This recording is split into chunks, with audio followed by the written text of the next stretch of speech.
Bienvenue à notre émission La grâce et la vérité, une émission qui se concentre sur l'œuvre achevée de Christ à la croix du Calvaire. Je m'appelle Innocent Léonfant, missionnaire numéro 1 de la communauté missionnaire chrétienne internationale au Burkina Faso. Nous avons commencé une série sur la repentance et nous sommes aujourd'hui à la quatrième émission sur ce thème, la repentance. Nous avons déjà ouvert la définition de la repentance, nous avons étudié la repentance divine, nous avons étudié la repentance du pécheur, nous avons étudié également la repentance du chrétien. Et aujourd'hui, nous allons étudier dans cette émission la repentance des œuvres mortes. Nous allons lire Hébreux chapitre 6, versets 1 à 3. C'est pourquoi, laissant les éléments de la parole de Christ, tendons à ce qui est parfait, sans poser de nouveau le fondement du renoncement aux œuvres mortes, de la foi en Dieu, de la doctrine des baptêmes, de l'imposition des mains, de la résurrection des morts et du jugement éternel. C'est là ce que nous ferons si Dieu le permet. La doctrine de la repentance des œuvres mortes constitue l'une des doctrines de base du christianisme. Remarquez ici que la Bible ne dit pas doctrine de repentance des œuvres mauvaises, mais des œuvres mortes. Une œuvre morte peut être une bonne œuvre. La Bible n'a pas dit la repentance des œuvres mauvaises, mais des œuvres mortes. Donc on peut faire une bonne œuvre qui devant Dieu est considérée comme une œuvre morte. Lisons également Éphésiens chapitre 2, le verset 8 à 10. Car c'est par la grâce que vous êtes sauvés, par le moyen de la foi, et cela ne vient pas de vous, c'est le don de Dieu. Ce n'est point par les œuvres afin que personne ne se glorifie. Car nous sommes son ouvrage, ayant été créés en Jésus-Christ pour des bonnes œuvres que Dieu a préparées d'avance afin que nous les pratiquions. Donc, nous sommes sauvés par grâce au moyen de la foi et ce n'est pas par les œuvres. Mais la Bible dit également que nous sommes créés en Jésus-Christ pour des bonnes œuvres que Dieu a préparées d'avance pour que nous puissions les accomplir. Donc, Dieu attend de celui qui est né de nouveau qu'il fasse des bonnes œuvres après sa conversion. Mais ces bonnes œuvres sont la conséquence de son salut. Les bonnes œuvres ne sont pas la condition du salut, mais la conséquence du salut. Une bonne œuvre, c'est tout ce que nous faisons comme une réponse à l'œuvre achevée de Christ à la croix du Calvaire. Ça, c'est ce qu'on appelle bonne œuvre selon Dieu, selon la parole de Dieu. Donc, une œuvre morte, c'est quoi? Une œuvre morte, c'est tout ce qu'un homme fait dans le but de pousser Dieu à intervenir dans sa vie. Par exemple, pour que Dieu lui donne le salut, la guérison, la délivrance, la prospérité, le succès, la victoire. Tout ce qu'un croyant fait, même si il est en train de faire et c'est du bien, même si c'est des bonnes œuvres, si ces bonnes œuvres sont faites avec l'intention que Dieu puisse voir et intervenir dans sa vie, la parole de Dieu appelle cette bonne œuvre-là une œuvre morte. Lorsque vous vous demandez à la plupart des gens que vous rencontrez ce qu'il faut faire pour aller au paradis, ils vous répondront qu'il faut faire beaucoup de bonnes œuvres, qu'il faut faire beaucoup de bien.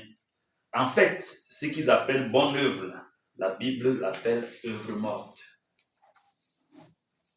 Pourquoi la Bible considère ce que les hommes font pour amener Dieu à les bénir œuvre morte?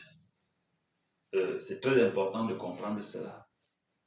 Parce que c'est seulement ce que le Seigneur Jésus-Christ a accompli dans sa crucifixion, sa mort, son enterrement et sa résurrection qui satisfait le cœur de Dieu. C'est ça qui a satisfait le cœur de Dieu et l'a poussé à donner à l'humanité le salut, la guérison, la délivrance, la prospérité, la joie, la victoire, le succès. Donc, c'est seulement ce que le Seigneur Jésus-Christ a fait dans sa crucifixion, sa mort, son enterrement, sa résurrection, qui a satisfait Dieu et a poussé Dieu à donner à l'humanité le salut, la guérison, la délivrance, la prospérité, la joie, le succès, la victoire, ainsi de suite. Tout ce que les hommes essayent d'ajouter à l'œuvre achevée de Christ constitue une œuvre morte et c'est une abomination aux yeux de Dieu. Toute activité spirituelle comme la méditation de la parole, la prière, le jeûne, la lecture biblique, les dons à Dieu et aux hommes que nous faisons dans le but d'impressionner Dieu pour qu'il intervienne en notre faveur est une œuvre morte. La repentance des œuvres mortes consiste à accepter que ce que Christ a fait à la croix du Calvaire suffit pour que Dieu agisse dans notre vie. Et de cesser de faire quoi que ce soit dans le but que Dieu voit et réponde. Je vais reprendre parce que c'est important. La repentance des œuvres mortes consiste à accepter que ce que Christ a fait à la croix du Calvaire suffit pour que Dieu agisse dans notre vie. Et cesser de faire quoi que ce soit dans le but que Dieu voit et réponde. Ceux qui ne croient pas en l'œuvre achevée de Christ pensent qu'ils ont besoin de faire quelque chose pour plaire à Dieu afin d'être bénis. Quand quelqu'un pense ainsi et fait une bonne œuvre, la parole de Dieu appelle cette bonne œuvre morte. Certains chrétiens pensent qu'ils doivent obéir aux 10 commandements dans le but de plaire à Dieu. Leurs efforts sont des œuvres mortes. La vérité, c'est que Dieu est satisfait de l'œuvre de Christ à la croix. Et il a prouvé en ressuscitant le Seigneur Jésus des morts. Il a accepté ce que Christ a accompli pour les hommes et a déjà tout donné à l'humanité. Ça, c'est la vérité. Nos activités spirituelles, comme méditer la parole de Dieu, lire la parole de Dieu, jeûner, prier, donner, aimer notre prochain, nous aident premièrement à découvrir ce que Christ a fait pour nous. Et deuxièmement, nous aident à recevoir tout ce que Dieu nous a donné par grâce. Je reprends. Nos activités spirituelles comme le jeûne, la prière, la lecture de la Bible, la lecture de la littérature chrétienne, aller en retraite, écouter un enseignement, ainsi de suite, donner à Dieu, donner aux hommes, aimer son prochain, faire du bien, nous aide premièrement à découvrir davantage ce que Christ a fait pour nous. Et quand nous faisons ces activités spirituelles, nous apprenons à recevoir tout ce que Dieu nous a donné par grâce. Nous ne devons pas faire ces activités dans le but de pousser Dieu à agir. Si nous faisons des activités spirituelles pour pousser Dieu à agir, pour qu'il voie, pour intervenir dans notre vie, la parole de Dieu appelle cela œuvre morte. Dans 1 Corinthiens chapitre 2, le verset 12, nous lisons: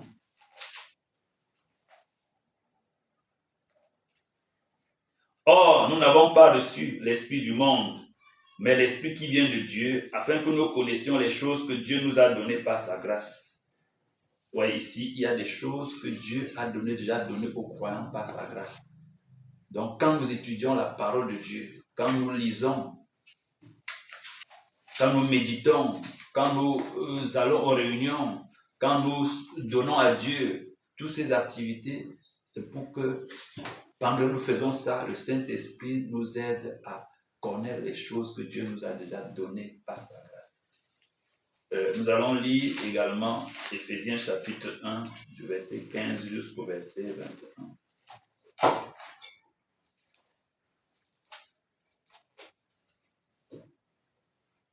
C'est pourquoi moi aussi, ayant entendu parler de votre foi au Seigneur Jésus et de votre charité pour tous les saints, je ne cesse de rendre grâce pour vous, faisant mention de vous dans mes prières, afin que le Dieu de notre Seigneur Jésus-Christ, le Père de gloire, vous donne un esprit de sagesse et de révélation dans sa connaissance, et qu'il illumine les yeux de votre cœur pour que vous sachiez quelle est l'espérance qui s'attache à son appel, quelle est la richesse de la gloire de son héritage qu'il réserve aux saints, et quelle est envers nous qui croyons l'infinie grandeur de sa puissance, se manifestant avec efficacité par la vertu de sa force. Il a déployé en Christ en le ressuscitant des morts et en le faisant asseoir à sa droite dans les lieux célestes, au-dessus de toute domination, de toute autorité, de toute puissance, de toute dignité et de tout nom qui se peut nommer, non seulement dans le siècle présent, mais également dans le siècle à venir. Nous voyons ici l'apôtre Paul en train de prier pour les chrétiens de l'église d'Éphèse. Il ne prie pas pour que Dieu leur donne quelque chose. Il prie pour que les chrétiens découvrent ce qui leur appartient déjà en Christ. Il prie que Dieu ouvre leurs yeux pour qu'ils voient leur héritage. Chaque croyant a un héritage. Il prie que Dieu ouvre leurs yeux pour qu'ils voient que la puissance qui est en eux, c'est la même puissance que Dieu a utilisée pour ressusciter Jésus-Christ d'entre les morts. Donc la prière de l'apôtre Paul, ce n'était pas pour pousser Dieu à faire quelque chose de nouveau, mais c'était pour amener Dieu à ouvrir les yeux des croyants pour voir ce qu'ils ont déjà. Si prêcher l'évangile, guérir les malades, chasser les démons, donner aux nécessiteux constitue une démonstration de notre foi en Jésus, Dieu les accepte. Mais si nous faisons ces choses pour que Dieu voie et nous bénisse, ce sont des œuvres mortes. Aucun homme ne mérite la bénédiction de Dieu. Si Dieu devait nous donner ce que nous méritons, tous les hommes iront dans le lac de feu.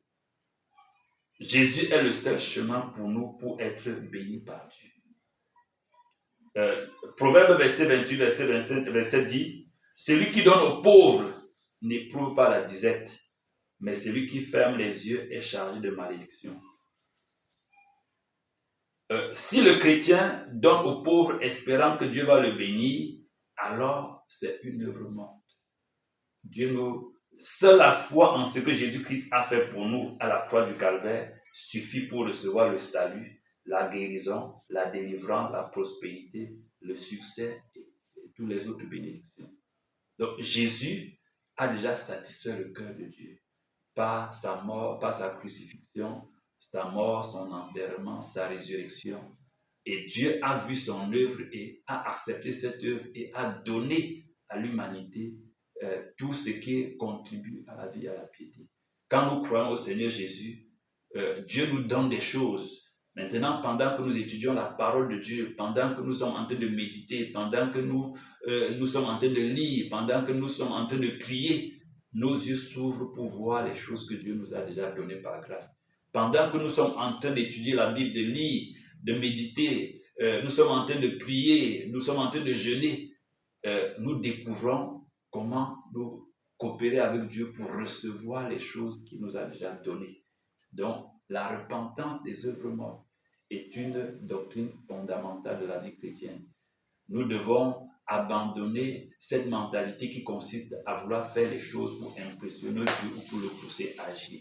Tout ce que nous faisons dans le but de pousser Dieu à agir, à intervenir, à descendre, à ouvrir le ciel, ce sont des œuvres mortes. Dieu a déjà ouvert le ciel à cause de ce que Jésus-Christ a fait. Dieu est déjà descendu et il vit dans chaque croyant avec tout ce qu'il a et tout ce qu'il est. Nous avons juste besoin de découvrir ce qu'il nous a déjà donné. Cette émission s'est concentrée sur la repentance des œuvres mortes. Nous croyons que ça a été une bénédiction pour vous.